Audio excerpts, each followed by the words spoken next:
इस वीडियो ने अगर तेरे अंदर आग नहीं लगाई ना तो चैनल को डिसलाइक मारकर छोड़ देना और फिर कभी भी मेरी वीडियो को मत देखना। लेकिन अगर आग लगी ना तो चैनल को सब्सक्राइब करके ही जाना। तो लेट्स स्टार्ट द वीडियो। एक बंदे को उसकी कंपनी बेचने के बाद 1000 करोड़ मिले। उसने वह सारा पैसा अलग अलग बिजनेस में लगा दिया और खुद किराए से रहने लगा। कोई पागल ही कर सकता है ना ऐसा, क्योंकि कोई नॉर्मल इंसान होता तो गाड़ी बंगला खरीदने में ही बहुत सारा पैसा खर्च कर देता। जी हाँ, मैं बात कर रहा हूँ एलन मस्क की, जो आज वर्ल्ड की कई बड़ी कंपनियों का मालिक है और आज उनकी नेटवर्क है 1,40,000 करोड़ रुपए। और यह सब उसके पागलपन और जिद के कारण ही है, क्योंकि भीड़ के साथ चलना तो आसान है पर पागल ही चाहिए भीड़ से कुछ अलग हटकर करने के लिए। जिसको कभी उसकी भारी आवाज़ की वजह से रेडियो से रिजेक्ट कर दिया गया, उसने जीत पकड़ी और वह मुकाम हासिल किया जिसके बाद कई लोग सिर्फ सपने ही देखते हैं। जी हाँ, मैं बात कर रहा हूँ अमिताभ बच्चन की। उनकी पहली सुपरहिट मूवी जंजीर आने से पहले उनकी 17 मूवी फ्लॉप हो चुकी थी, फिर भी उन्होंने अपनी जीत नहीं छोड़ी और आखिरकार कामयाबी को उसकी जीत के आगे झुकना पड़ा। विराट कोहली का भी एक ऐसा ही किस्सा है, जो कि क्रिकेट का पागलपन उनकी जीत को बयां करता है। सन 2006 की बात है, विराट कर्नाटक में रणजी खेल रहे थे और पहले दिन 40 रन बनाकर वह नॉट आउट रहे। शाम को उनके घर से खबर आई कि उनके पिता की मृत्यु हो गई। सबने सोचा कि अब तो विराट तुरंत घर के लिए निकलेगा, जबकि बहुत से तो यह सोचने लगे कि अब उनकी जगह पर कौन खेलेगा। पर दूसरे दिन विराट बल्ला लेकर उस पिच पर खड़े थे और इस हालात में उन्होंने सेंचुरी लगाई और टीम को जिताकर ही वे अपने पिता के अंतिम संस्कार के लिए निकले।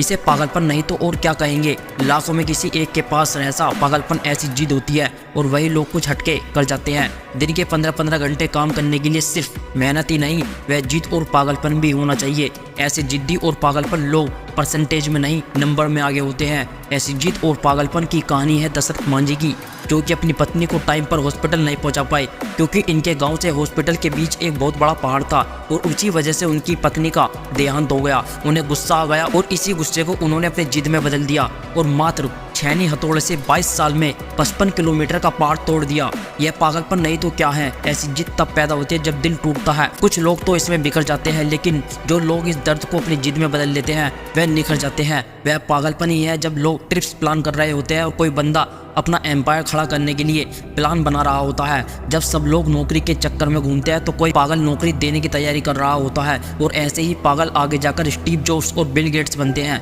यह पागल सक्सेस के लिए हमेशा भूखे होते हैं और कभी संतुष्ट नहीं होते। यह पागलपन और जिद ही है जो ना तो सोने देती है और ना ही रुकने देती है। एक जिद्दी इंसान कभी भी शांत नहीं बैठेगा। वह 1000 बार फेल होगा, लेकिन एक बार और ट्राई करेगा।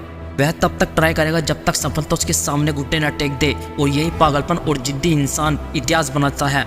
यकीन नहीं आता तो इतिहास उठाकर देख लो, भला कौन इंसान 1000 बार फेल होने के बाद भी कोशिश करना नहीं छोड़ता। कोई पागल ही होगा ना, और उनका यही पागलपन ही उन्हें एक दिन दुनिया में रोशन कर देता है। जी हाँ, यहाँ बात हो रही है थॉमस अल्वा एडिसन की। 65 साल का एक व्यक्ति जिसे पहले से ही 1000 बार रिजेक्ट कर दिया गया था, फिर भी उसने अपनी जिद नहीं छोड़ी और KFC जैसी होटल की चैन खड़ी कर दी। जिस बंदे को अंग्रेजों ने उन्हें अपने होटल में नहीं आने दिया, उस बंदे ने जिद पकड़ी और दुनिया का सबसे बड़ा होटल ताज बना दिया। दोस्तों, ये एक जिद ही है जो एक नॉर्मल इंसान को निखारती है और यही जिद उन्हें ऐसा निखारती है कि नॉर्मल लोग इसे सोचने से भी डरते हैं। इसलिए आपको जो भी अच्छा लगता है, जो भी करना चाहते हो, उसके लिए पागल बन जाओ, उसके लिए पूरी जी जान लगा दो उसे हासिल करने के लिए। क्योंकि जब तक पागलपन आपके अंदर नहीं आएगा तब तक आप नॉर्मल ही रहोगे। अगर आपको ऐसे ही मनना है तो नॉर्मल रहो, लेकिन अगर आपको ऐसे नहीं मनना और कुछ करना है तो आपको जिद्दी और पागल बनना पड़ेगा। दोस्तों, अपने काम के लिए पागलपन एक ऐसी बीमारी है जो अगर किसी को लग गई तो वह उस व्यक्ति को कामयाब बनाकर ही छोड़ती है।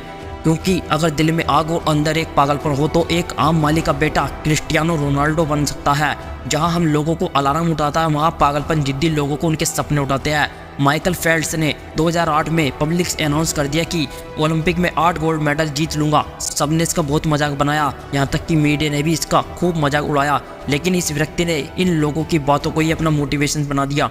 दिन के 12-12 घंटे यह व्यक्ति प्रैक्टिस करने लगा, लेकिन अचानक एक दुर्घटना में इस बंदे का हाथ फ्रैक्चर हो गया और डॉक्टर ने इसे ओलंपिक में भाग लेने से मना कर दिया। पर इस व्यक्ति का तो दिमाग हिला हुआ था। इसने अगले 1 साल तक पैर से स्विमिंग करना सीखा, खुद को इतना बेहतर बना लिया कि इतनी मुसीबतों होने के बावजूद भी ओलंपिक में वर्ल्ड रिकॉर्ड बनाकर यह व्यक्ति 8 गोल्ड मेडल लेकर आ गया। यह होती है जीत, यह होता है पागलपन। ऐसा पागलपन लाखों में किसी एक के पास होता है। दोस्तों, इंसल्ट तो बहुतों की होती है, पर कोई पागल ही उस इंसल्ट को अपना मोटिवेशन बना लेता है। ऐसी ही एक कहानी है ट्रैक्टर बनाने वाले बंदे की, जिसने एक फरारी कार खरीदी, पर क्लच में प्रॉब्लम होने की वजह से उसने वह प्रॉब्लम सीधे फरारी के मालिक को बताई। इस पर फरारी के मालिक को गुस्सा आया और उसने उस बंदे की इंसल्ट कर दी। पर इस बंदे ने इस इंसल्ट को इतना सीरियस ले लिया कि फरारी जैसी बड़ी कंपनी को टक्कर देने के लिए खुद की एक कार कंपनी खोल दी और ऐसी कारें बनाई कि आज सारी दुनिया इसकी कारों की दीवानी है। और वह कार कंपनी है लैम्बोर्गिनी। आज लैम्बोर्गिनी को कौन नहीं जानता। खुद के अंदर एक पागलपन ही होना चाहिए इतनी बड़ी कंपनी से पंगा लेने के लिए। दोस्तों, सोचता तो हर कोई है कि मुझे बड़ा बनना है, लेकिन उसके लिए एक्शंस कोई पागल ही लेता है। दुनिया झुकती है, बस बंदे में दुनिया को झुकाने का वह पागलपन होना चाहिए। एक बंदे को 30 बार जॉब से रिजेक्ट कर दिया गया, एजुकेशन के एंट्रेंस एग्जाम में 5 बार फेल हो गया, यहाँ तक कि KFC में वेटर की जॉब के लिए भी रिजेक्ट कर दिया गया। पर इसके अंदर अपने कामों के लिए इतना पागलपन था कि ऐसे कई फेलियर्स को नज़रअंदाज करते हुए उसने अलीबाबा कंपनी की शुरुआत की और यह कंपनी आज दुनिया की बड़ी ई-कॉमर्स कंपनी में से एक है। इतनी बार फेल हुआ यह आदमी आज चीन का सबसे अमीर बंदा है। जी हाँ, यहाँ बात हो रही है जैक मा की। और दोस्तों, यह पागलपन बंदे के सिर्फ दिमाग में नहीं, उसकी हरकत और उसके कामों में भी होता है, जिसे दुनिया देखती तो है पर कभी कॉपी नहीं कर पाती, क्योंकि उस पागलपन को कॉपी करना हर किसी के बस की बात नहीं है। दोस्तों, अपने काम के लिए खुद के अंदर इतना पागलपन लाओ कि लोग तुम्हें देखकर ही मोटिवेट हो जाए। यही पागलपन आपका हर सपना पूरा कर सकता है। आई होप, मुझे उम्मीद है कि ये वीडियो आपके लिए काफ़ी मोटिवेट रही होगी और मुझे आशा भी है कि इस वीडियो में बताई गई हर बात आपको आपकी मंजिल तक पहुंचाने में योगदान सिद्ध होगी। अपना ध्यान रखिए और दुनिया में आगे बढ़ते रहिए। जय हिंद, जय भारत।